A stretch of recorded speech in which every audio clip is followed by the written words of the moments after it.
Bismillahirrahmanirrahim. Allahumma sholli ala sayyidina Muhammad. Sholli ala Nabi Muhammad.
Pasewakan busana maneka warna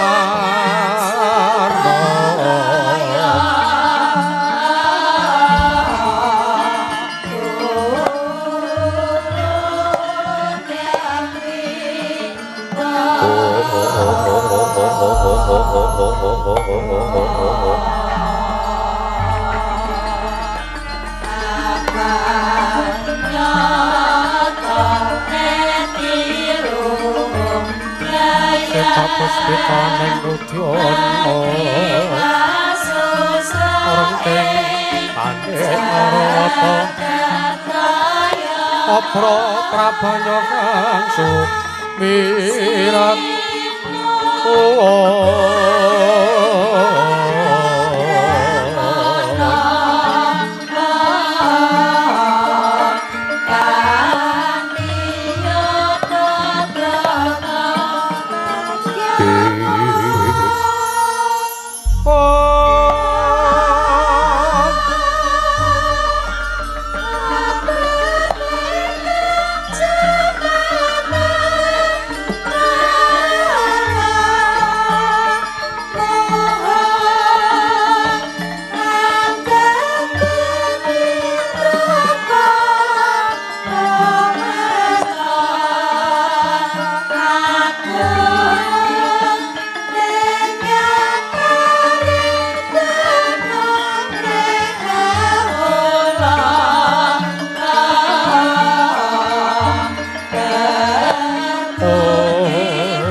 Sidem awi kena mastu promo sidem silat mringgang jagat karono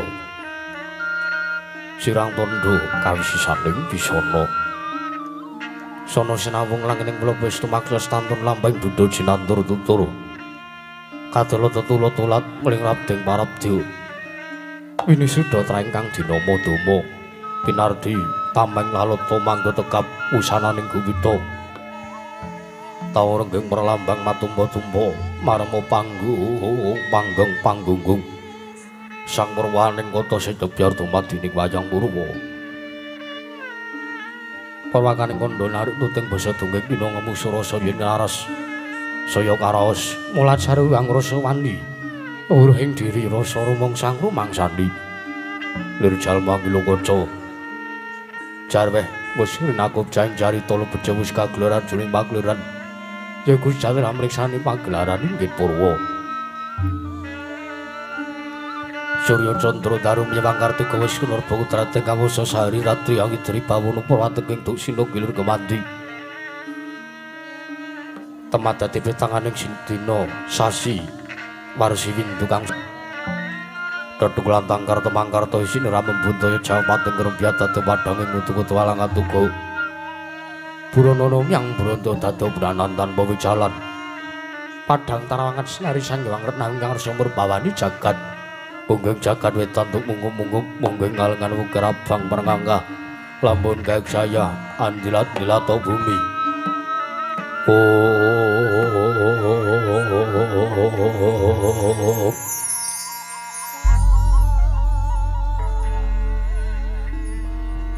Saya tangu sumurmu Sangyewang Arko Kaltot semua belakanan gereneng abang esmu jenar kabur bawan senari Sangyewang Basonto tanam tukaton ijo oro-oro yamangku gunung ingkang biru moyo-moyo bojeng gunung kinemelan gedanu kasil ing para bancana lenggat lenggut nganti kaya gunung Makutha Mega tan wetawis dangu seleng kawula tasih tiniwarsa angopo ya buka karep Tegal Sawahi anglu sira tatanan pedhoti senambi sesendonan sesindenan mikul karulu kuning anggiring raja kayane sawanana pirembagan Samurwangi Sangyang Arka saya tangu saya inggil wis katon melos sinari jagat dunung ing kiblat papan lor kidul wetan kulon sinaring jagat kang sarwa buyatara bentuk jarebul kukuwung paranti datan wonten ingkang amadhani kekunging praja negaring Amarta yen praja negaring Indraprastha ya negaring Batana Kawarsa yen Cindakawura ya negaring Wisamarta ya negaring Monomarta Apancara kurang pambekane kandha syarat ring mangke krana negaring Amarta dumadi saking pulo-pulo bebanjaran sinasa pantaya benawi tinampi ombeng samudra binanglangun kang tanpa pagut pekating paningal kapanto uruting Cakrawala wane-wane cakreng pewisik samene kreping jurang corong kinebung gosirung kinarya sesing peksilawet yang sarang burung wonten ugi pasisiran Antarsasana Jembar kebekaning pasir gumlaring garis pinggir tepi saking lintasan sisinan suwanane mumat sinamatan daya dinayan sawiji semapan seditan jajiban kang pinuji temah mawujud manunggaling cipta rasa karsa ambabar karya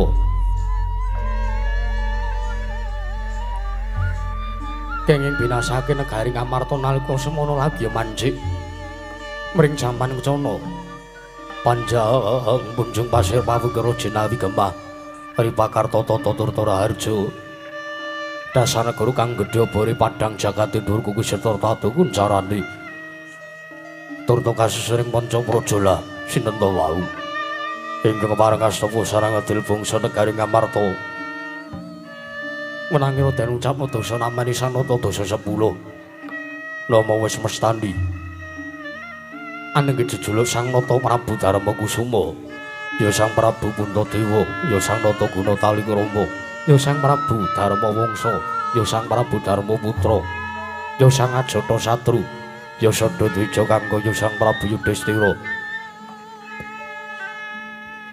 nalindra pepakuning bumi ingkang anggung anjejakaken katampan harisa juga lenggah aning madaning dampar kecana datan mantra-mantra sipating Ubathara Yaya Sangyewang Bathara Dharma Wijawantah binayang bayang sangjaning Murhapsara Hapsarigung Widodara Widodari satemah kaya dene ngebayaning masewakan negaring Amarta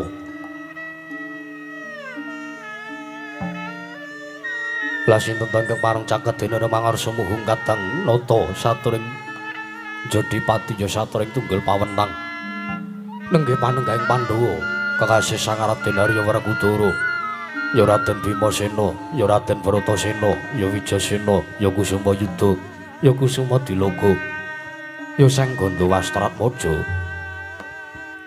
Satru Gagah Pitisa Godheng Wesi Parjaja turta kasinungan kasekteni duwe bebasan pinata mendat jina lumenter tinunggal Benggong Sinuda Putung pramila datan mokal dadadosaken bebeteng tinanggulanging praja negaring Amarta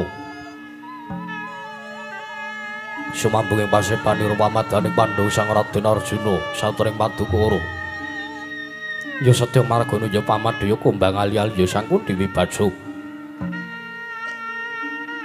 Dupi mula tenggung ganton pepengeraning Sang Nata Prabu Darma Kusuma anengge waragiling para Pandhawa saturing sawut jajar ten bumi Ratawu nenggih Sang Raden Nakula miwah Raden Sadewa ya Raden Pinten Tangsen para dinara tidem jinemat daring pasewakan negaring Amarta Datanana Banek walang miyang alisik Datanana ing kawula ingkang mantun anyabawa muhung swantening gongso ingkang mijil saking madaning sanggar pangrawit data pangiring Arawiranata ing Mandura Sang Prabu Baladewa ya Prabu Balarama ya Wasi Jaladarawaning Pintaka Krasana pramilih sak pangkarsa medharing sabda pangandika Sang Prabu Darma Kusuma temah kawedharing lisan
Rere sarata palawana ting arano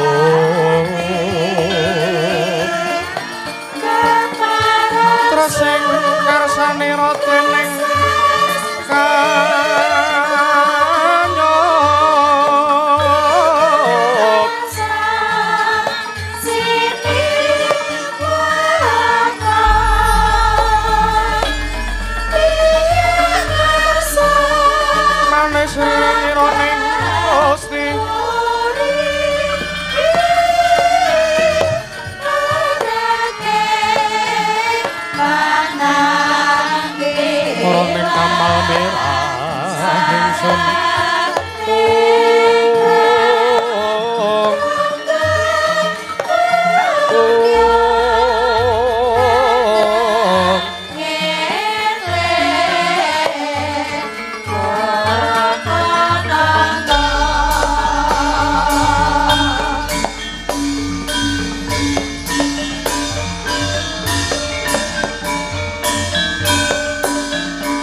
kaya wong lampah ngimpi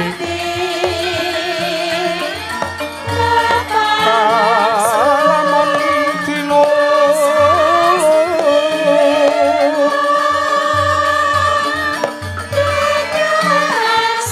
Pandhawa mulat sirnaning lawan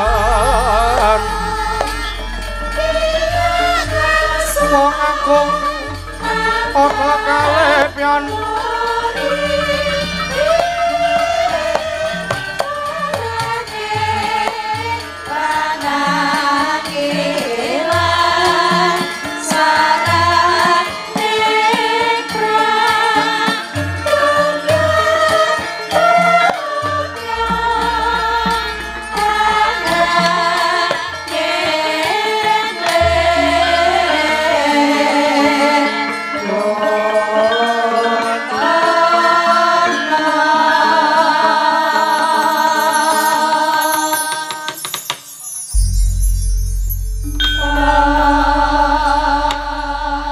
satyane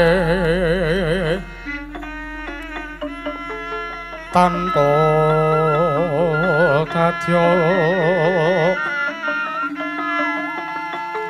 sacipta-cipta tanpa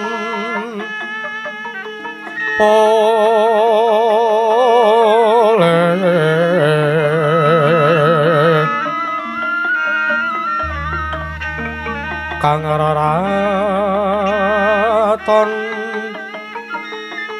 raton rantas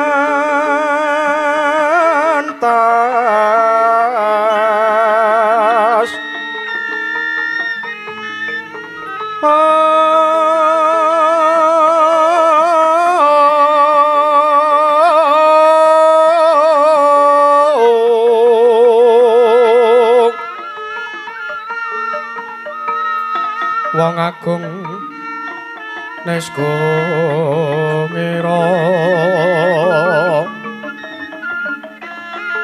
sutireng wirang sre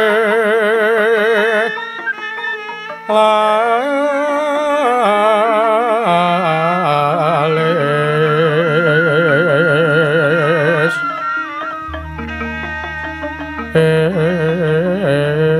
ingkang siletan toleh ing cilira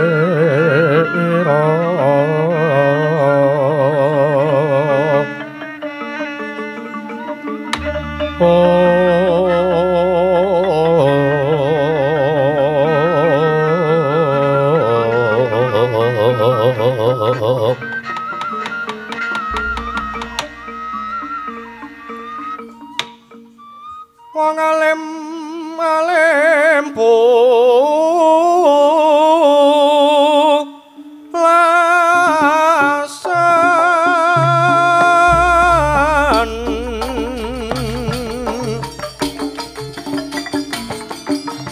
japa putih jero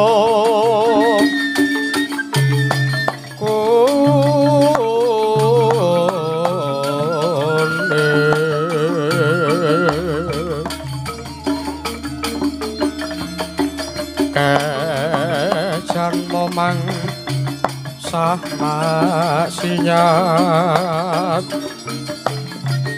matat maton minum air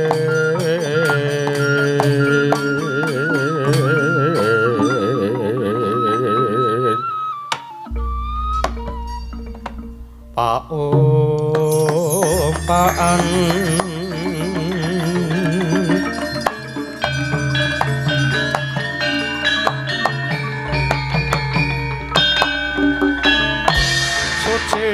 suci mentosi kelare mung kinarya apa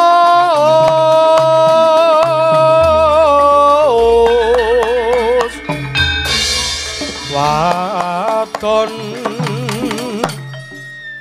nirawadon ira prabaweng saloka rukmi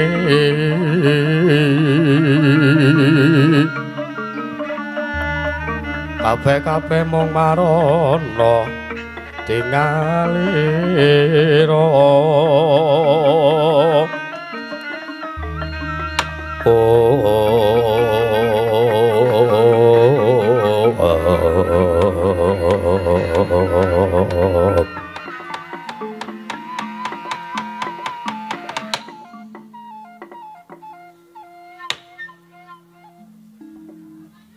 anjreng kang puspita rum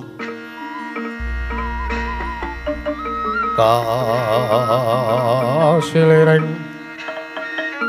samirana mre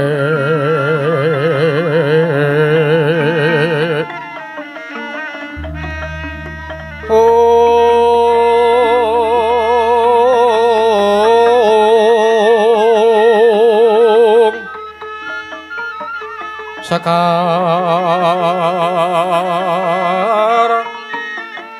kadung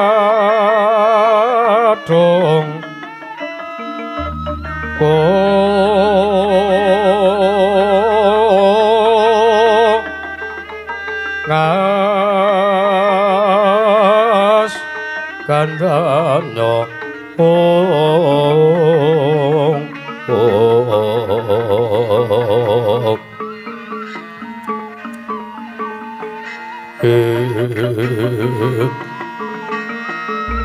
maweh raras ratnaning driya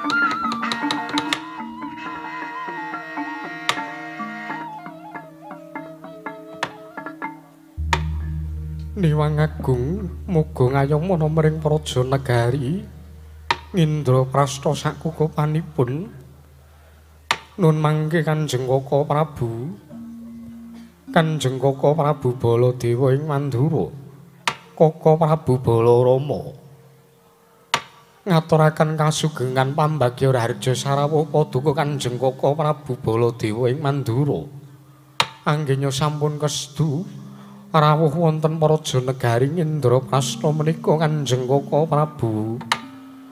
Prabu Baladewa.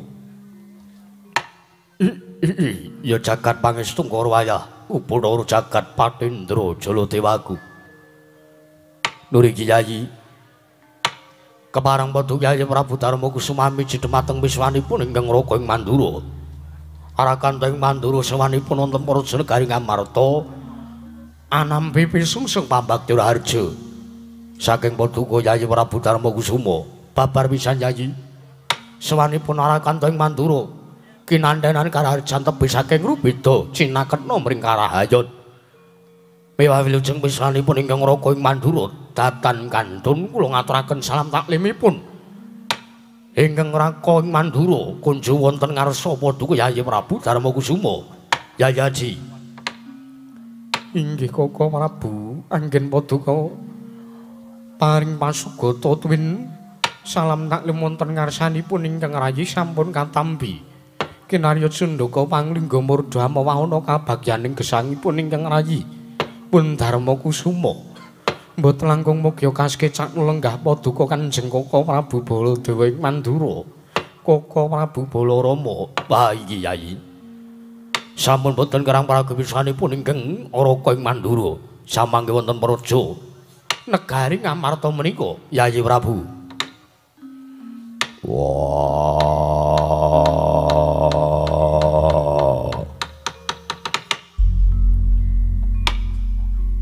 Baladewa kakangku Sarawi bule kakangku Werkudara ngaturke basaku katuruk kunjung ngersani Baladewa kakangku ing Mandura anggon Prawu ning praja negara Ngamarta sampengga iki. Baladewa kakangku kadangipun Kakang Kyai Bratasena ya Werkudara Jodipati tunggul pawenang sing gedhe pangapuramu sadurungipun Kakang matur ana ngersaning Sadi Werkudara. Yo Baladewa kakangku kepiye? Yen to mlumrahe yen to peranganing Pandhawa liyane kayata Kyai Arjuna apa dene Kyai kembar atur bekti ana ngarsaning pun Kakang tak tampa kanthi lega-legawaning atine Baladewa. Nanging sing gedhe pangapuramu gandeng sing ngatur pambagya satane atur sembah bekti ana ngersane Baladewa kuwi ora kejaba mung kadang kuwi Jodipati sing gedhe pangapuramu Werkudara. Sembahmu ora tak tampa ya mung pangestune kakangmu ing Mandura wae tampanono. Baladewa kakangku Werkudara wi. Wah, apa lupute Werkudara? Apa dosane Werkudara? Teka samengko bule kakangku ora nampa sembahe Werkudara. Ning atase yen to mengko mestine Arjuna ngaturke bekti ana ngersane Baladewa kakangku mesti wae ditampa sartane diparingi pangestu saka ngarsane bule kakangku ing Mandura. Nanging kena ngapa banjur Werkudara ing ngaturake kaya mangkono pambegane Baladewa kakangku. Werkudara Baladewa kakangku wi sak jagat iki wis padha nyekseni sartane wis padha mangerteni lan wis padha priksa yen to ingkang keduga kuwat nampa sembahe Werkudara kuwi ora ana kejaba ya mung dewane Werkudara ingkang tansah momong kelawan jagate adhiku Bratasena ya kuwi Sang Hyang Ruci Bathara ya Sang Hyang Bathara Ruci wedine yen to mengko ngantipun Kakang nampa sembahe Werkudara engko gek-gek yen to Baladewa nampa sembahe Werkudara nggo jaja ana apa-apa ingkang tumanduk ana ngersani Baladewa ing Mandura wedine yen to mengko ngantipun Kakang kuwalat yen to ngasih keduga wani nampa sembahe Werkudara ya wis tok tampa sakarepmu ora mbok tampa ya ora dadi ngopo ora dadake sawijining perkara wah ya mung lumrahe ning pasewakan yen to ana kadang taruna ngaturke sembah ana kersane kadang werda kuwi wajib ditampa ya Werkudara Baladewa kakangku wi nadyan kanthi kepeksa nadyan kanthi sesek manahipun kakang sembahmu tak tampa kanthi srana kepeksa pangestuku tanpa nono kowe nuku kapan-kapan tak jupuki lho piye to ki wujudaning barang wae kon menehke kono kapan-kapan arep dijupuk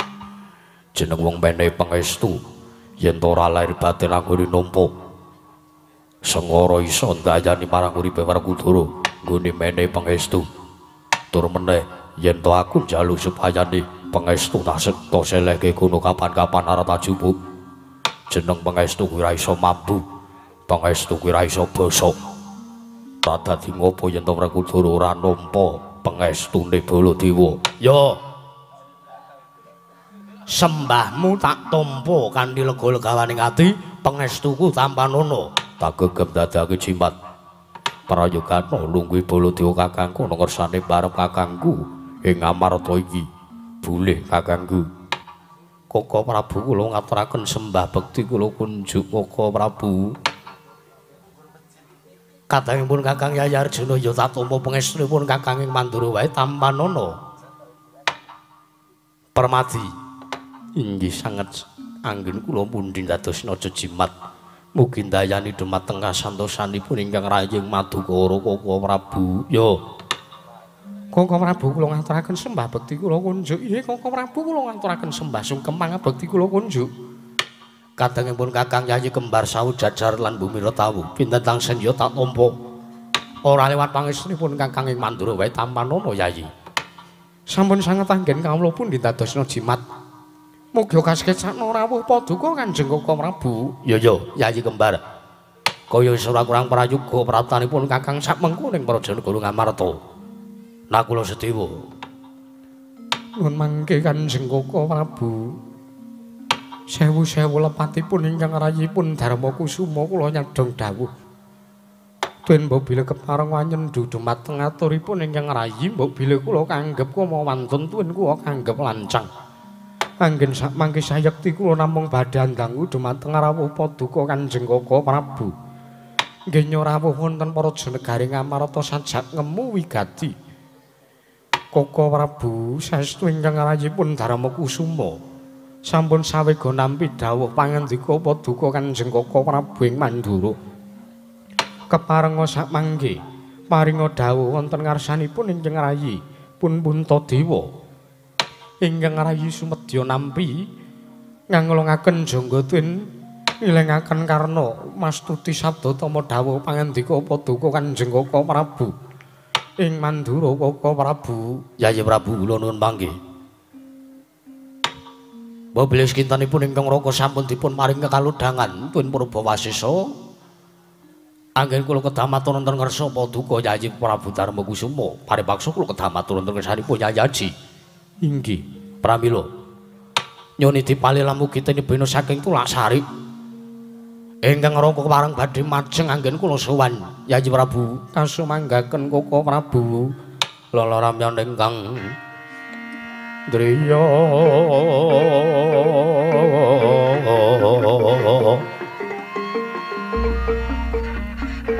Lewang Candra katawangan sumur pentas kato redan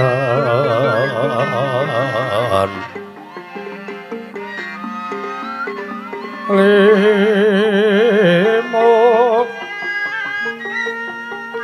kapyataning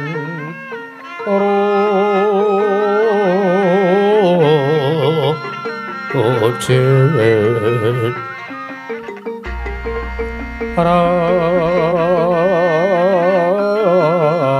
remeng driyoma nawung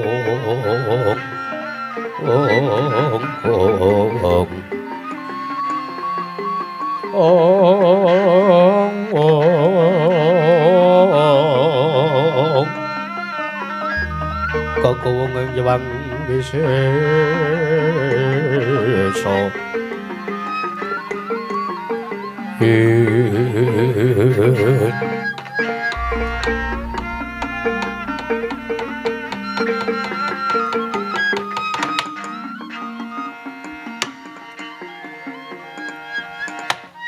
ingkang sepisan Yayi sayekti piswanipun ingkang Raka ing Mandura menika mboten mligi kula sowan wonten Praja Negari Ngamarta nanging sayekti estu anggen kula sowan wonten Indraprasta menika awit kula kampir parikedah manah kula nggadahi raosika lan merkewuh menawi kula mboten matur wonten ngarsanipun kadang-kadang kula para Pandhawa pramila ing sakmangke wonten kathah aturipun ingkang Raka ing Mandura ingkang sekintenipun damel caning penggalih Paduka Yayaji sewu-sewu kalpatan kula diagung pangaksami Yayi inggih Kaka Prabu mboten dadosaken setunggiling perkawis punapa pramila kasumanggana rawuh Paduka klaturi paring dawuh Kaka Prabu Yayi Yayi kula wonten timbalan saya kepisohan kula menika bipar sowan wonten Praja Negari Ndrawati ing mengangkah kula arsa sowan wonten ngasanipun kadang kula ing Dwaraka iya menika pun Nyai Prabu Sri Bathara Kresna nanging kucewaning manahipun ingkang Raka ing Mandura tuwin bingung-bingung penggalipun ingkang Raka ing Mandura lumantar aturipun Nayaka Praja ingkang mapan wonten Praja Negari Ndrawati nalika semanten ngandhakaken bilih Nyai Prabu Sri Bathara Kresna linggar saking Praja Negari Ndrawati. Nyai Prabu Sri Bathara Kresna sampun wonten tigang candra linggar tenoncat nilar dhumateng wajiban kaprajan Negari Ndwaraka. Kamangka mboten wonten baban ingkang mengandha kang sumindhe banon kang tinumpuk. Sedaya para kawula sampun sami pados sarat sarana kinarya kunduring tuwin timbule Nyai Prabu Sri Bathara Kresna wonten sakmangke ugi gagar-wigar tatanan karya malah sakmangke ingkang Raka ing Mandura ugi sampun cumandha pantalanipun tigang dinten utawi tigang ari kula mapan wonten Praja Negari Ndrawati anggen kula mapan wonten Praja Negari Ndrawati menika mboten namung kendel kewala mboten namung mendel kemawon nanging anggen kula mapan wonten Praja Negari Ndrawaka menika kula ugi ngupadi sarat sarana kula ugi sampun ngrawakaken Brahmana winasih 1000 sugata miyang para nimpuna kinarya ngupadi wonten pundi dunungipun Nyai Prabu Sri Bathara Kresna wonten sakmangke ugi gagar-wigar tatanan karya pramila sangka cibek bebek manahipun ingkang Raka ing Mandura Yayi wonten kula kedah sowan wonten Praja Negari Ngamarta kula kedah sowan wonten ngesanipun kadang-kadang kula pun para Pandhawa awit menapa menawi kula mboten ngaturaken babagan perkawis mendranipun Nyai Prabu Sri Bathara Kresna kula kinten badhe damel srana ajripun para Pandhawa awit nuwun sewu jagat menika sampun sami nekseni bilih Pandhawa kaliyan para Pandhawa menika ngibarat kreta jaran sakusire para Pandhawa menika ngibarate kreta kaliyan wujudipun turangga Nyai Prabu Ndrawati inggih minangka kusiripun pramila nuwun sewu saben obah sak pecak tindak sak laku padha Nyai Prabu Darmakusuma para Pandhawa menika duwi tansah tetarusan wonten ngersanipun kadang kula ing Dwaraka pramila Yai bab perkawis menika kula sumanggaken padha Nyai Prabu Darmakusuma anggenipun badhe ngupadi wonten pundi dunungipun kadangku ling Ndrawati pun Yayi Prabu Sri Bathara Kresna Haji ya jagat pangestu karo wayahku Bathara jagat Koko Prabu sewu-sewu kalepatanipun ingkang rayipun Darma Kusuma tadah wadana. Iya Yayi. Kepareng pangandika menapa? Mboten kateges kula menika badhe lirewa ing kewajiban nanging kula nuwun sewu. Babar kawis uncatipun Koko Prabu Sri Bathara Kresna kula kinten sak mangke paduka Kanjeng Koko Prabu piyambak. Ingkang saged manggihaken wonten pundi durungipun Koko Prabu ing Dwaraka. Karana kula nuwun sewu ingkang dados kadang werda paduka menika boten sanes kejawi namung Koko Prabu ing Mandura. Koko Prabu Ndrawati menika ingkang minangka kadang taruna saking paduka Kanjeng Koko Prabu ing Mandura. Pramila sakmangke sedaya menika dados tanggel jawabipun paduka Kanjeng Koko Prabu Baladewa. Koko Prabu Baladewa kakangku Werkudara wi. Mangko dhisik yen to kowe masrahke babagan murcane Kresna kakangku Ndrawati. Mbok pasrahke ana ngarsane para Pandhawa. Gusti aku tak takon karo kowe. Kowe arep takon apa? Sing dadi kadang werdane Kresna kuwi sapa? Sing dadi kadang werdane Yayi Prabu Ndrawati ora kejaba mung pun kakang ing Mandura Werkudara. Kamangka sing ngaten saben wanci bareng kelawan Kresna kakangku kuwi ya mung Baladewa iya apa ora dasar kepara nyata kena ngapa malah para Pandhawa sing mbok utus satane mbok pasrahi babagan ucate Kresna kakangku ingkang lingkar saka Praja Negara Ndrawati sababpun kakang mangerteni yen to Pandhawa kuwi luwih cedhak sartane Pandhawa langkung caket kelawan Yayi Prabu Kresna tur meneh yen to iki mengkul nganti Yayi Prabu Sri Bathara Kresna ora konduraning Praja Negara Ndrawati satane ora kondur ana ngersane para Pandhawa. Ingkang kapitunan ora kejaba mung Yayi Bratasena sak kadang Pandhawa jangkep 5 cacahe. Merga yen to nganti Pandhawa kelangan pamong, kelangan pujangga. Kahanan ning Praja Negara Ngamarta iki mengko tak kira ora bakal bisa rahayu sartane ora bakal bisa tentrem yen to Pandhawa ora tinunggun nata Ndrawati.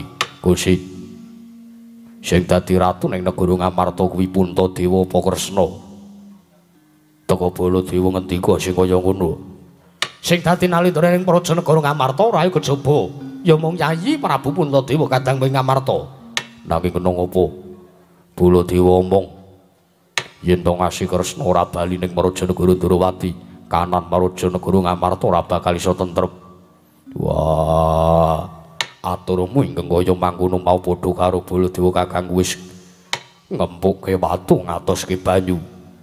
Padha karone Baladewa kakangku kuwi ngias sartane ngepal ngembe kelawan panguwasane barep kakangku. Tur meneh yen to pancen Kresna kakangku oncat saka Praja Negara Ndrawati, kowe pancen kudune wis dadi tanggung jawab Nayaka luwih-luwih kadang perda kaya to Baladewa kakangku. Ngupati ana ngendi dununge Kresna kakangku pun kakang wis golek yen ing ngendi papan dununge pernahe pun kakang ora nemokake sartane ora iso manggi Yayi Prabu Kresna mapan ana ngendi banjur yen to samengko Pandhawa dipasrahi supaya ning ngupati ana ngendi dununge Kresna kakangku apa mbok kira bakal iso rampung perkarane Werkudara Baladewa kakangku saiki pun kakang tak takon piye Pandhawa kuwi ngibarat kreta sak jarane, Kresna kuwi ngibarat kusire, ya apa ora? Yo. Yen to ngasih kusir utawa kreta sartane jaran ditinggal marang kusire, apa kira-kira rambutuke marang kusire? Yo, pancen bener. Kreta kelawan jaran ora bakal iso mlaku yen to tanpa ning kendhaleni ya kuwi kusire. Nanging apa ana jamak lumrahe? Kusire sing minggat, kusire sing lunga, kreta jarane golek ya apa pantes. Sartane apa kanan kaya mangkono kuwi lumrah. Yen to pancen kusire ora iso ditemokake. Ya kuwi Kresna kakangku ora iso bali ning Praja Negara Ngamarta ngendhaleni marang para Pandhawa. Wah, ngibarat kreta jaran, wong boyo golek kusir liyane ora sadadak golek Kresna. Lho nanging yen pancen bener aturmu Werkudara. Yo. Ya pancen bener. Ora ana jamak lumrahe yen to kusire lunga banjur kreta jarane golek ya ana ngendi dununge kusire. Walah dalah. Walah, ndek adi kok intelektual kaya kowe Werkudara. Walah. Jelah. Yo, nanging tak rasa pancen para Pandhawa ora bakal iso semulur lakune yen to tanpa ana pengendalining Yayi Prabu Ndarawati. Aku tak takon, piye? Tembung kreta jaran sakusire kuwi ra mung saumpama. Kuwi ra mung sawijining ibarate Pandhawa kuwi kreta sajarane Kresna kuwi kusire. Nanging Pandhawa ki dudu kreta, Pandhawa ki dudu jaran. Nanging Pandhawa kuwi menungso, Pandhawa ki satriya. Mula aja mbok padhake jaran, aja mbok padhake kreta. Wah, yen to pun Pandhawa butuhake kusir, tak kira ora sanggup Pati Kresna kakangku luwung baya golek kusir liyane wae. Yo, Werkudara wajan. Omongan karo kowe iki ora enteke kaya omongan karo dagelan. Yo. Tak kira babakan murcane Yayi Prabu Ndarawati iso dipenggalih karo mlaku. Baladewa kakangku, piye? Yen to pancen kowe arep masrahke Pandhawa, gagasan, gelaran, gulungan, pikiran luwih dhisik, aja nganti mengko ketun tembe burine. Mergo kahanan kaya mangkene iki, anggone Kresna kakangku oncat ninggal kelawan para Pandhawa, tak kira Pandhawa ora bakal ana perkara apa-apa ingkang samangku duga nemahi marang praja negara Ngamarta. Baladewa kakangku. Ngajeng Sitigung Sititanaya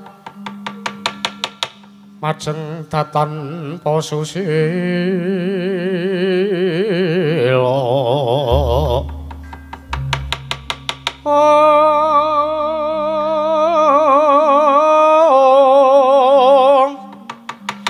mijil dukanira Sang Narpati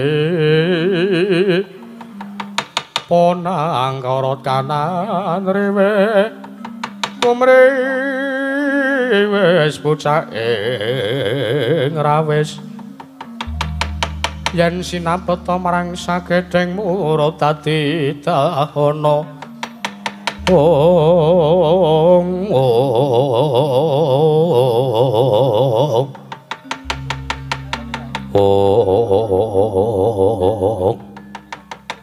Didemataring pasewakan negari Ngamarta laku semanten nata ing Ngamarta amung tinteriming Mardaya. Dupi menggalih babakan wonten pundi murcanipun ing Ngraka ing Ndarawati nenggi Sang Prabu Sri Bathara Kresna. Nalika semanten dadosaken kanyur pinangka warju kanyujare wong aganten warju jarung wakeca. Nginanga durung abangi durung mancing dasaring mertala kasaru geger jaba wiyang arsa takeping murka masih banbono amuk apa to kang dadi darunane. Ora ana macan apa diri gajah ing medhot saka wantilan kejawi amung sawanipun nalindra saking tlatah sabar ingkang wonten miyas sangganing Murasiba minggah wonten ing Datula Praja Negari Ngamarta Galea kaya bareng wonten anggap akar cengak sangganing para kawula kancana daya yak jaluk dalan budaya ning negeri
Sinongwati jagat kinari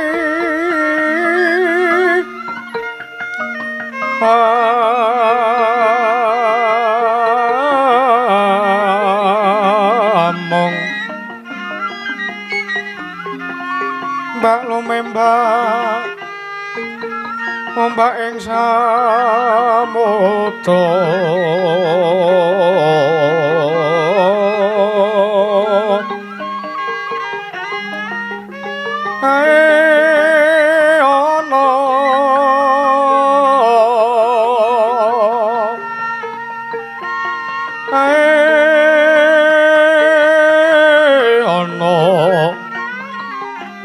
lumut amra kanggeng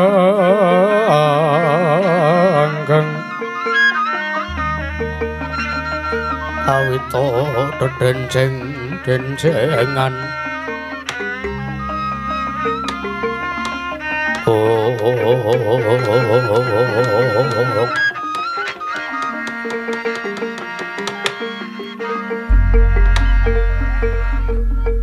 ya jagat pangestu ngara wayah Bathara jagat nuwun mangke Kapa Prabu dereng ngantos purna anggen kula nampi sabda tama dawuh pangandika paduka Kanjeng Kapa Prabu Baladewa anggen kula nampi pamrayogi saking paduka Kanjeng Kapa Prabu ing Mandura teka sak mangke kapireng alaipun sanjapara kawula tasih bilih wonten dayah utawi tamu ingkang sowan rawuh wonten Paraja Negari Ngamarta Kaka Prabu. Mboten mangling mriku ingkang minggah wonten ing Datulaya. menawi dipun titik saking busananipun menika Nalendra saking tlatah Sabrang Koko Prabu. Wala tala. Yayi. Nun mangke. Ingkang Raka ugi mangertosi tuwun kula ugi murupi. Praptanipun Nalendra menika menawi katitik saking busananipun ingkang mompyor. Wah. Nganggo gelang rantai ngiwonengen. Jam tangan ngiwonengen. Sikile nganggo rantai ngiwonengen. Kalunge nganti ngrompyong. Iki menungso jane apa kirik iki. Walah dalah. Nanging ewa semanten pun sewu Yayi. Kula aturi handang dhumateng sowanipun Nalendra menika. Menawi wontenipun Nalendra anggenipun santen Praja Negari Ngamarta menika badhe nentremaken kawontenan Praja Negari Ngamarta. Paduka Yayi Prabu Darmakusuma kedah nglanggahi bawa laksana minangka Nalendra. Nanging nuwun sewu. Menawi praptanipun Nalendra menika namung badhe mbubutek banyu bening kawontenan Praja Negari Ngamarta. Paduka Yayi Prabu sampun ngantos cawe-cawe. Kula piyambake badhe jangkah dhumateng Nalendra menika. Inggih Koko Prabu ngaturaken panuwun. Mugi kasekecakna lenggah paduka. Sampun boten Kang Payogi Yayi. Nun mangke kisana. Sampun kinten kula tumambuyekti saweg sepisan menika kula wanu. Jengandika menika Nalendra saking pundi sinten jejulukipun kisana? Nuwun mangke kisana, sampun ngantos kinten kula tumambuyekti saweg sepisan menika. Anggen kula wanuh. Jengandika menika Nalendra saking pundi sinten jejulukipun kisana? Kisana paduka Nalendra saking pundi kisana? Koko Prabu, kula wonten dawuh Yayi. Nyun pangapunten sajak Nalendra menika mboten midhanget anggen kula andangu dhumateng praptanipun. Katitik netranipun tinarbuka nanging sajak semunipun kayata dene wong ingkang ngalamun Koko Prabu. Nuwun sewu. Mbok menawi kirang suwang sora anggen paduka andangu dhumateng Nalendra menika radi sora sekedhik Yayi. Kisana sampun nginten kula tumambuyekti saweg sepisan menika kula wanuh. Paduka Nalendra saking pundi sinten jejulukipun Kisana? Kisana paduka Nalendra saking pundi? Koko Prabu kados pundi? Langkung sura Yayi. Sampun nginten kula tumambuyekti saweg sepisan menika kula wanuh. Paduka Nalendra saking pundi sinten jejulukipun Kisana? Kisana paduka menika Nalendra saking pundi sinten jejulukipun Kisana? Koko Prabu, Koko Prabu. Menika kados pundi? Mbok kula nyuwun tulung dipun jawelaken. Walah. Dinalin dayon ratu siji kupinge buwasa kono. Kula jawile Yayi. Inggih Koko Prabu. Wonten dawuh, wonten dawuh. Nuwun pangapunten, wah jan. Ya ora krungu kok ya. Ademe ora umum. Kula menika wong gunung ning munggah gunung kademen menika kados pundi. Inggih, wonten dawuh, wonten dawuh. Sowanmu wis didangu karo Ratu Gustimu lho. Lho. Sowan kula sampun kadangu. Wis. Inggih. Nyadong dawuh timbalan Paduka Gusti kula Sang Nata Kanjeng Sinuwun. Nuwun mangke Kisana. Sampun kinten kula tumambuyekti saweg sepisan menika kula wanuh. Paduka Nalendra saking pundi sinten jejulukipun Kisana? Wah, la inggih. Matur sembah nuwun. Menawi paduka andangu dhumateng pisowanipun ingkang abdi sowan kula piyambakan kemawon. Nyuwun mangapunten Kisana. Mboten kula menika mboten nangletaken babagan kalian sinten anggen paduka rawuh. Nanging panjenengan menika Nalendra saking pundi sinten jejulukipun? Pangestunipun kula menika Nalendra. Inggih. Nalindra saking pundi sinten jejulukipun? Jejuluk. Jenengmu iki lho sapa? Nun, jenengmu iki lho sapa? Walah. Dangu ora krungu kupingmu bosok. Malah tak larak dhewe kupingku. Oh, jeneng to? Iya. Wah. Nyuwun pangapunten. Wah, jan anting kula niki 30 gram dhewe. Dadi nyuwun pangapunten. Kuping kula mriku radi ketutup, dados mboten radi mboten mireng. Menawi paduka kandhang dhumateng kula, menawi sudi mestani dhateng jasadipun ingkang abdi awon tanpa werni, kula menika Nalindra wingking saking negaring Garjita Waryan. Wontene jejuluk kula pun Prabu Somadenta. Jelah. Nalindra ing Garjita Waryan. Senes. Nalindra ing Garjita Waryan. Inggih, Garjita Waryan. Nah, leres. Pun Prabu Somadenta. Dede. Kula pun Prabu Somadenta. Inggih, Prabu Somadenta. Lah inggih. Leres. Nun mangke sinuwun. Wilujeng rawuhipun. Pripun? Kepareng wilujeng rawuhipun wonten Paraja Negari ing Amarta. Dos pundi? Kepareng wilujeng rawuh Paduka Raharja wonten Paraja Negari ing Amarta. Nun Purwaceng napa? Kepareng wilujeng rawuh Paduka. Walah, wilujeng to. Inggih pun ket wau. Walah salah. Inggih garwa kula 3.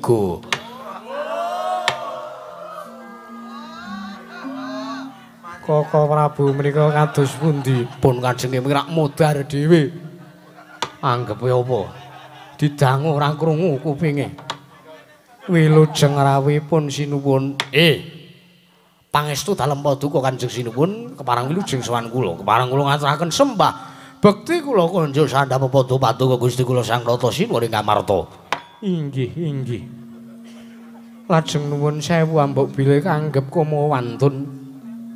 Rawuh paduka sajak semunipun nggembel wigati wonten wigatos punapa sinuwun. Kepareng matur sowan kula wilujeng. Inggih wigatosipun punapa? Kupinge iki. No, yo. Wah. Lorone ora jamak. Kowe iki ditakoni wigatimu apa? Malah dhewe malah slamet. Rumangsane apa? Kowe tak ciak dhewe lho kowe. Iki. Mbok kula aturi sabar to sinuwun, wong sabar menika lataripun jembar. Yo, ora gumun, ora gagas. Kowe ditakoni wigatimu apa kek matura? Iki. Kepareng matur ingkang sepisan sowan kula ngaturaken sembah sungkem pangabekti kula kunjuk wonten ing ngarsa paduka Gusti kula Sang Rata. Mbok bilih nuwun sewu menawi mboten lepat menika sinuwun Prabu Sri Bathara Kresna. Nuwun pangapunten paduka menika sowan wonten Paraja Negari Ngamarta sanes wonten Paraja Negari Ndrawati. Dalem sanes Prabu Sri Bathara Kresna nanging kula pun Prabu Puntadewa. Lah nggih Prabu Puntadewa sanes kala wau paduka paring dawuh kula menika pun Prabu Sri Bathara Kresna. Lho, mboten kok. Kula matur nek paduka menika sinuwun Prabu Puntadewa. Mbuh. Kula ngaturaken sembah bekti kula kunjuk wonten ngersanipun sinuwun Prabu Puntadewa. Inggih sinuwun Prabu Somadenta. Kula tampi dawah sami-sami. Lajeng menapa to ingkang dados wigatosipun? Ingkang sepisan kula ngaturaken tebas siti sekul binteling ron klopo apurenta mbok bilih wonten lepatipun ingkang abdi pun kula niki sinten? Lampu. Pun Prabu Somadenta. Sinten? Prabu Somadenta. Pun Prabu Somadenta. Kathah lepan kula diagung pangaksami. Dawah sami-sami. Wangsulan omong dhewe disauri dhewe. Dasare ratu ngeyel.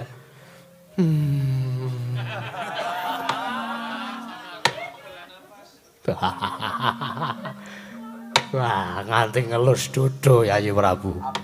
Kula menika bingung kok Prabu.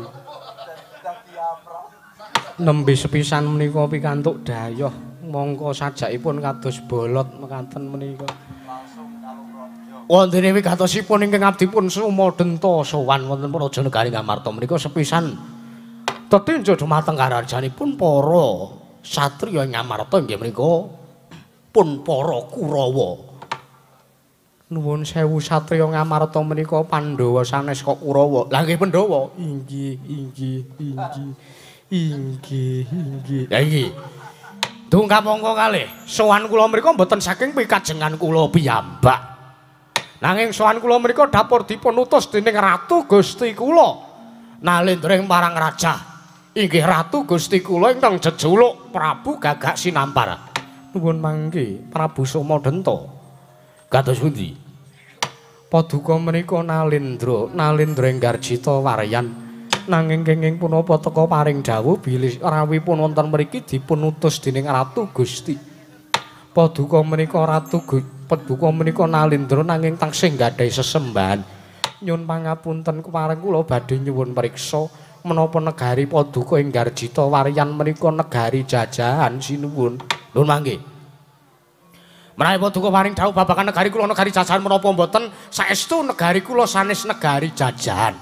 Awit negari kula Enggarjita Waryan menika negari ingkang madeg piyambak, negari ingkang merdika. Inggih nanging nuwun sewu.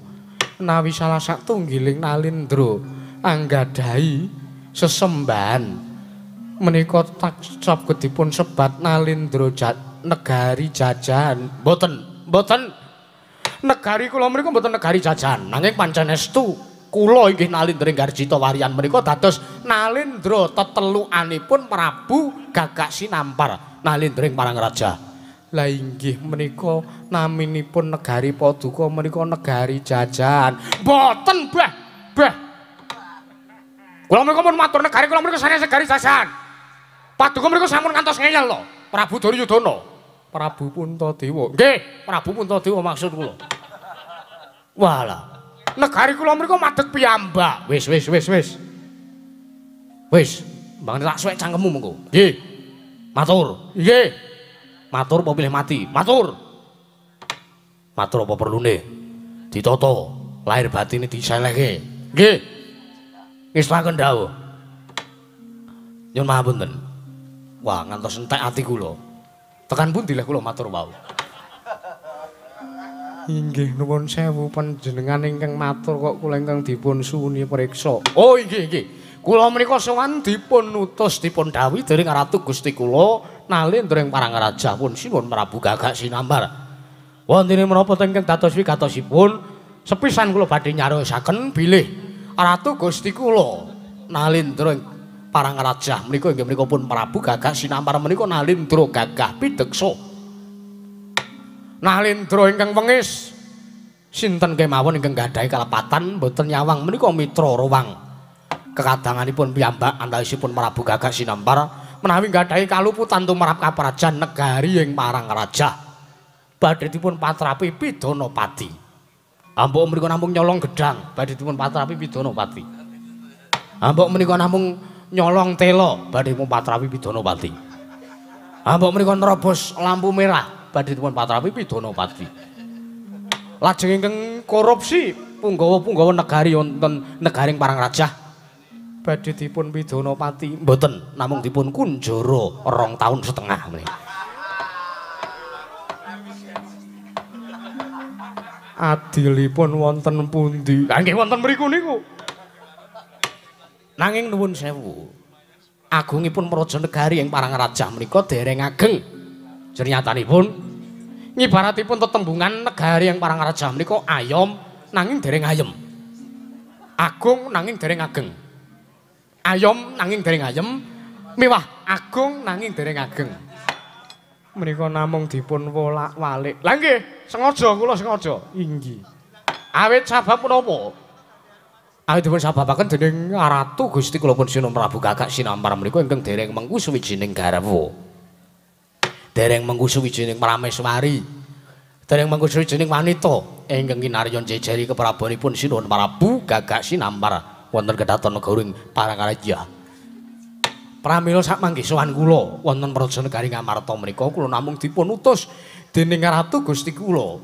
Inggih menika Prabu Gagak Sinampar nalindring Parangaraja. Wonten menapa inggih dados wigatosipun kula menika namung kadhawuhan kinarya nglamaraken putri negari Ngamarta. Teges wale-wale menapa sowan kula menika namung badhe angebun boninjang anje Jawa sonten. Boninjang Jawa sonten tegesipun grimis.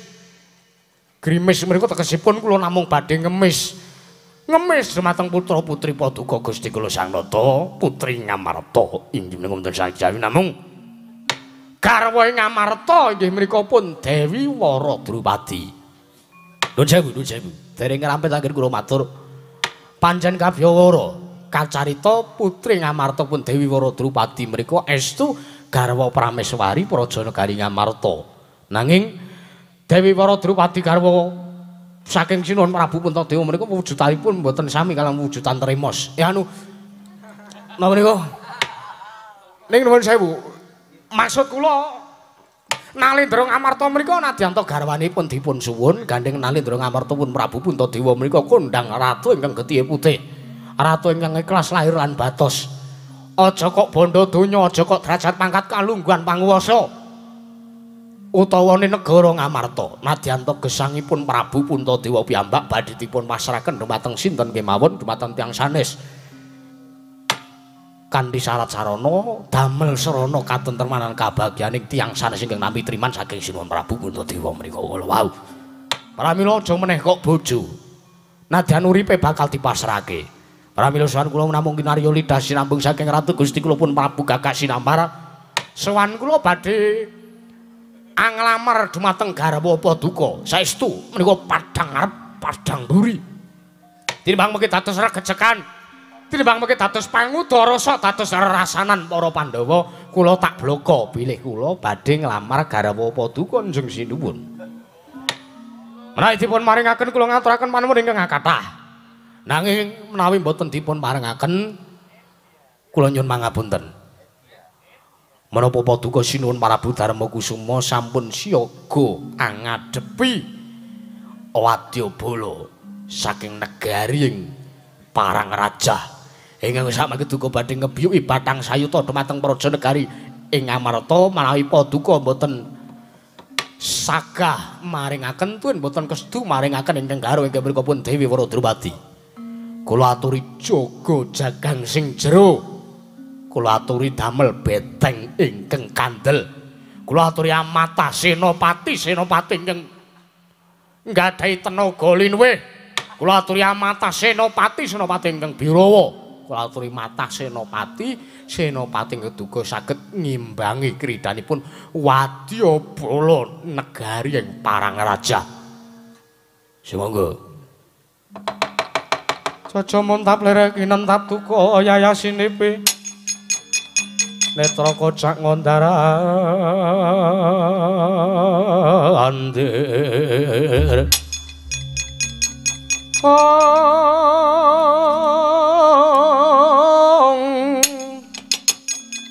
Idot nyomang lonco wadanira ambaranang onang karot kanan riwe yen sinabet mring sagedheng bal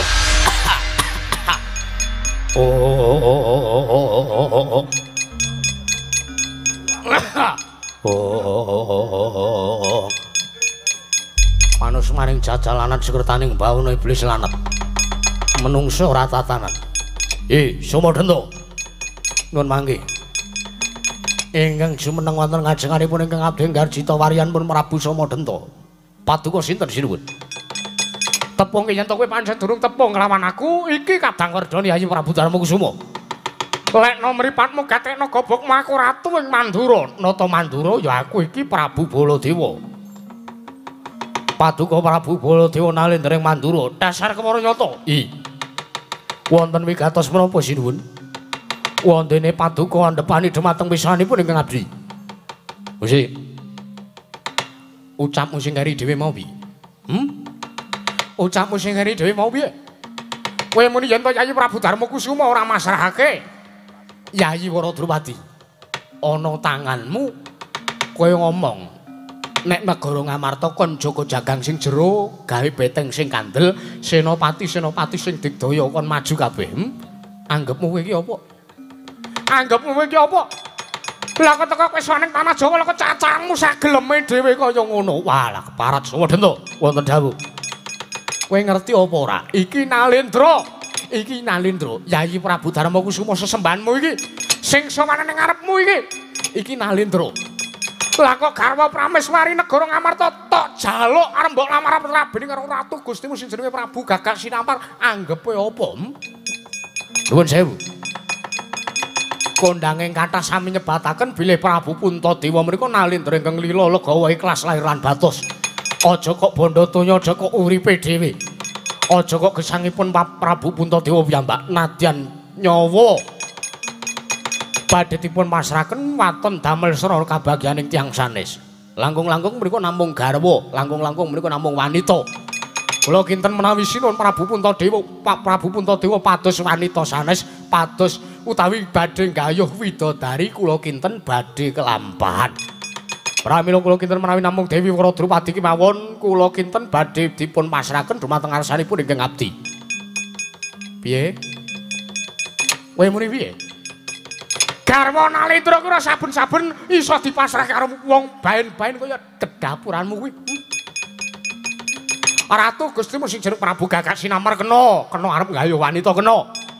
Kena mengku suwijining garwa Prameswari ning negara ing Parang Rajah kena ning aja garwane Yayi Prabu Puntadewa. Omong ning Ratu Gustimu sing jenenge Prabu Gagak Sinampar. Yen to dheweke kedungo pengin gayuh widodari, omong ning Baladewa. Iki sing sago gayuhake aku munggah kayangan aku ora bakal wigiring-wiring gayuh kelan Ratu Gustimu. Nuwun sewu.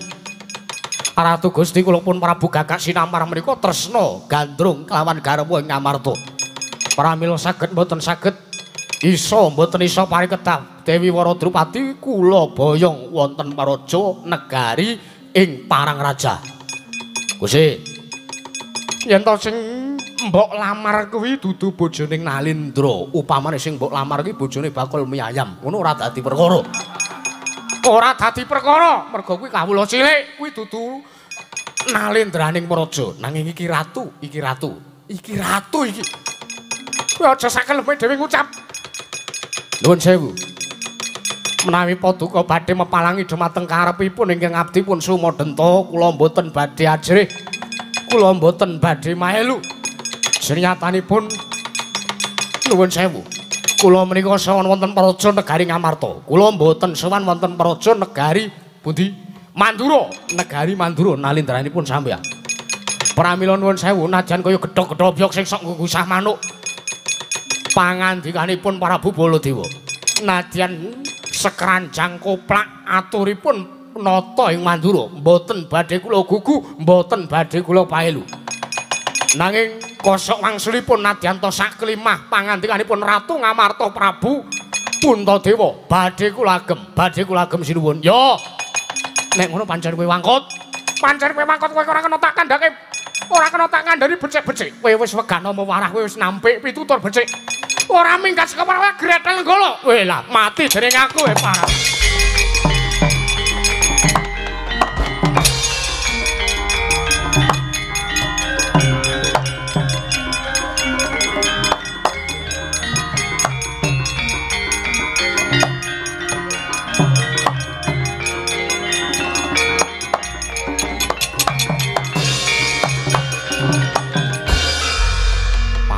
Maning jalanan sekertaning bauna iblis lan. Nuwun sewu Yayi Prabu Darmakusuma sampun ngantos tumut-tumut dhumateng perkawis menika Yayi. Nuwun mangke Koko Prabu. Kula badhe matur kaliyan Paduka. Kados pundi? Nuwun sewu. Menapa Prabu Somadenta kala wau sampun nampi aturipun ingkang rayipun Darmakusuma? Dereng. Paduka Yayi Prabu Darmakusuma dereng paring pangandikan dumateng Nalindra menika kula wau. Nanging nuwun sewu. Saderengipun kula badhe nyuwun priksa. Kados pundi? Ingkang dados Nalindra wonten Praja Negaring Indraprastha menika kula menapa panjenengan? Udarwi. Kula aturi wangsulan. Ingkang dados Nalindra wonten Praja Negaring Amarta menika Puntadewa menapa Baladewa? Lho langit cetha Yayi Prabu Puntadewa lha ngaten nggih. Nggih to? Nggih to? Nggih to? Nanging nuwun sewu. Menawi ingkang dados Nalindra menika kula, Nalindra nampi dayoh, kula ingkang kedayowan. Dayohipun inggih menika pun Prabu Somadenta, Nalindra Enggarjita Waryan. Leres ngaten to? Inggih, leres. Paduka menika dados Nalindra ingkang kedayowan pun Prabu Somadenta. Lajeng kados pundi, Yayi? Ingkang gadhahi Purbawasesa nundung kelawan dayoh menika prayogi lan pantesipun Nalindra utawi nayakaning Praja Negaring Amarta. Lah menika cetha ingkang gadhahi Purbawasesa menika Nalindraning Praja. Lah kula tak nyuwun priksa. Ingkang nundung Prabu Somadenta menika kala wau Puntadewa menapa Kaka Prabu ing Mandura? Lah kula Yayi. Menawi mekaten kula tak nyuwun priksa. Gandeng Prabu Somadenta menika dayoh, kula tak nyuwun priksa paduka rawuh wonten Praja Negaring Amarta menika jejeripun menapa? Wangsulan. Iya ya. Jejeripun paduka menika menapa? Nuwun sewu jejer kula dayoh, Yayi.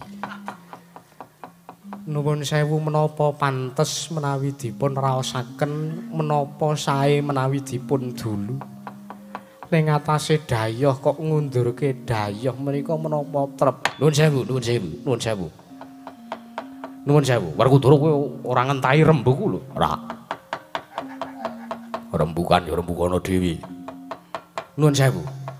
Sekawit kula sampun matur bilih menawi praptanipun Prabu Somadenta menika badhe damel tentrem madyaning Praja Negaring Amarta, paduka Yayi Prabu Darmakusuma kedah nglenggahi bawa leksana minangka Nalindra wonten Praja Negaring Amarta.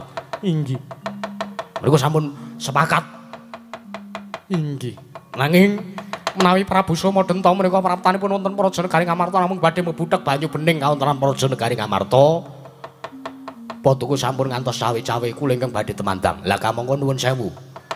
Prabu Somadenta menika sak mangke badhe nglamar garwa paduka piyambak inggih menika pun Yayi Ratu Wara Drupadi. Nuwun sewu, wonten mriki menika kula ingkang boten narimaken Baladewa ingkang ora trima. Ana bojone wong kok arep dijaluk, ana bojone wong liya kok arep dilamar, arep dirabi karo wong liya. Mongko isih winengku garwa. Menika kula ingkang boten mathuk, menika ingkang dados jalaran kula nundung dumateng pun Prabu Somadenta menika kula wau. Inggih, saderengipun kula lerek ing Rembag dumugi wonten semanten. Kula namung badhe ngambali atur kula ingkang dados Nalindra wonten Praja Negaring Amarta kula menapa paduka panjenengan. Lajeng ingkang gadhahi Purbawasesa nundung dumateng dayoh kula menapa panjenengan. Panjenengan ugi paduka menika jejeripun dayoh menapa nayakaning praja menapa Nalindra Wonten Praja Negari Mandura. Lajeng paduka rawuh wonten Negaring Amarta jejeripun dayoh. Lajeng Prabu Somadenta menika kula nuwun sewu. Praptanipun wonten Praja Negaring Amarta badhe nglamar dhateng Yayi Ratu Wara Drupadi. Nggih, leres. Nuwun sewu. Ingkang dados garwanipun Yayi Ratu Wara Drupadi menika Puntadewa menapa Kaka Prabu Baladewa. Sinten? Ayo cetha kono to ya. Puntadewa menapa Baladewa ingkang dados garwanipun Yayi Ratu Waradrupati menika pun Yayi Prabu Puntadewa ingkang gadhahi Purbawasesa lan wewenang masrahaken utawi mboten Waradrupati dumateng pun Prabu Somadenta kula menapa tiyang sanes panjenengan lah nuwun sewu kula dereng matur kok panjenengan nuwun sewu sampun lanyo nundung dumateng Nalindra menika Werkudara piye? Mbuh. Wah, rembugmu karo Puntadewa iki kepiye? Iya. Lajeng paringipun nuwun sewu. Ingkang Raka badhe nyuwun pamit. Nyuwun pamit dhateng pundi? Pasewakan dereng kula bibaraken kok paduka sampun badhe jengkel. Duh piye iki? Werkudara kuwi mbok ya omong aja ming meneng wae. Barep kakangku. Werkudara piye? Yen to pancen Praptani Somadenta kae mung arep gawe ora ribet ning Prajanegara Ngamarta, Werkudara sing temandang. Werkudara Ana dawuh apa? yen to ratu ora dawuh, prayogane si adi ora sah njumangkahke suku ngrembyahake asta ngundurke kelawan Prabu Somadenta. Waduh. Meneh ngaten kula dipun maringaken. Kula dipun maringi Purbawasesa ngunduraken dumateng Prabu Somadenta. Awit nuwun sewu menika sakmangke kula kinten badhe damel rusa kanan Prajanegara Ngamarta. Lah menawi paduka Kanjeng Kaka Prabu ingkang tinimunipun sepuh menawi nyuwun Purbawasesa dipun maringi Purbawasesa ngunduraken pun Prabu Somadenta menapa mboten Kepareng cetha mboten. Piye iki Werkudara? Mbuh. Werkudara Ana dawuh apa? Si Adi aja milara kelawan Prabu Somadenta ya Yayi. Ora. Wah, aku duweni rasa kamanungsan. Iya. Mengko pun Kakang ingkang bakal masrahake Yayi Waradrupati ana ngarsane Prabu Somadenta. Yo. Si Adi sarujuk. Tenan lho. Tenan. Ora ngapusi. Ora. Yen ngapusi teges tetel kasatriyaning Yayi Werkudara. Yo. Sumpah. Aku sumpah. Wah. Yen to ngasih mengko Werkudara nglanggar sumpahku, teges ora dawa sumurku. Iya, aja milara tenan lho Werkudara. Yo. Aku wis sumpah. Arjuna Kula wonten maring dawuh. Somadenta aja mbok pilara. Mboten. Kinarya ngantepe tekadmu sumpah kaya kakangmu. Inggih. Kula sumpah menawi ngantos sak mangke kula milara dhateng pun Prabu Somadenta mboten badhe dawa sumur kula. Arjuna piye? Menawi ngantos sak mangke kula mula sara dumateng pun Prabu Somadenta mboten badhe dawa sumur kula. Iya Arjuna. Inggih. Koko Prabu Wonten dawuh. Menapa paduka sampun sarujuk menawi kula masrahaken Yayi Ratu Waradrupati. Sarujuk ya, sarujuk. Menawi sarujuk sampun ngantos paduka milara. Ampun Ki. Ampun dipilara nggih. Nyuwun tulung, banget nyuwun tulung. Iya Yayi. Menawi sumpah prasetyanipun ingkang Raka ing Mandura menawi kula ngantos milara dumateng pun Prabu Somadenta. Kula pesthekaken mboten badhe dawa sumuripun. Ingkang abdi pun Baladewa. Mboten badhe dawa menapanipun Sumuripun. estu lho kok Prabu nggih, mboten badhe dawa sumuripun ingkang Raka ing Mandura. Inggih, menawi katen ngaturaken panduwun. Inggih. Api. Ayo prayogane engko bubar pasewakan Somadenta goleki ning endi-endi. Yo, wis ketemu, kecek ndase. Alon-alon aja nganti krungu kae. Werkudara. Iki Kowe guneman apa? ngrembug Kaparajan Negara Ngamarta. Ah, menika kala mau ngrembug Werkudara badhe nyaur utang dhateng kula. Ngaten. Dhateng Werkudara menika tasih gadhahi utang 3 dosa 1000 kaliyan ingkang Raka ing Mandura. Estu lho. Iki Werkudara aku krungu rembugmu lho Dimas. Estu menika mboten ngrembak napa-napa. Menika namung ngrembak utangipun Werkudara kaliyan pun Baladewa. Baladewa menika dipun genahke utange kaliyan pun Werkudara menika. ya ora. Iya. Menawi ngaten ngaturaken panuwun. Yayi kembar, kula wonten dawuh Kaka Prabu. Aku kok rada-rada cubriya kelawan Kaka Prabu Mandura apa dene kadangmu Werkudara.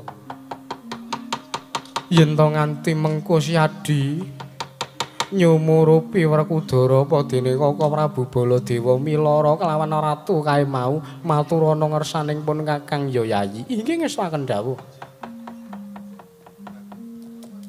Apa? Ana sing laporan ning pengarepe tutuki wae ndase. Yo, aja kuwatir. Bayi-bayi parapane karo wong gerang. Malah mekaten gandeng kula kinten sampun cekapi rembaging pasewakan. Nggih menika pun jam 11 mun wancine limbukan. Kaka Prabu, Kula ndawuh. saestu kula borong babagan kawontenan menika. Sampun ngantos wonten regejekan wonten Praja Negari Ngamarta lan sampun ngantos milara dumateng pun Prabu Somadenta. Sumpah. Kula sumpah. Menawi ngantos kula milara kula mateni dumateng Prabu Somadenta mboten badhe dos miripun ingkang Raka ing Mandura. Inggih. Yen mangkono nakula Sadewa, kula Kaka Prabu bubarna kang padha sebo pun Kakang Kundurung kedaton. Nggih, kok ngestaken dawuh kepareng nyuwun pamit madal pasilan. Lah iki bubar tenan kok. Yo. Ya sing ati-ati kembar kaya wis ora ana dawuh maneh. Nakula Sadewa ya pinten tangsen. Purnagati ning Mananggilan. Arep Sang Rata Kundurang kedaton jeluk saking Dampar Jana kinabin gambaran gading kadharaken sangyaring Pramban Jedi Jaka Paloro-loro. Manggung tanggung Jaka Paloro ing samya ngambil pacaring Prabon. Kawistara tindanyo Sang Sri Narana Tlamun Cinandra Yayah Jawata kairing Widodara Widodari.